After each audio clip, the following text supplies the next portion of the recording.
કે પહેલા પ્રિય વ્રત એ સમજવું. જો પ્રિય વ્રત શબ્દ જ આપણને સમજાવી દે કે જેને વ્રતો પ્રિય છે. અને વ્રત એટલે શું?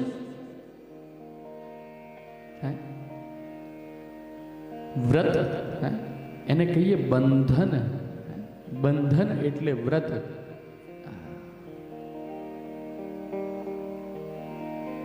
અમુક ગ્રંથોનું હોય ને, પ્રથમ આ વ્રત કે આ પુસ્તકનું પ્રથમ બંધારણ, પ્રથમ આ વ્રત, દ્વિતીય આવૃત્તિ, આપણે એવું કહીએ. વ્રત એટલે બંધન, જેને બંધનો પ્રિય છે. વિચારો તો ખરા, હવે બંધન કોને ગમે ભાઈ? બંધન કોઈને ગમે? ન ગમે. બંધન કોને ગમે? પણ બંધનથી કોણ બચી શક્યું?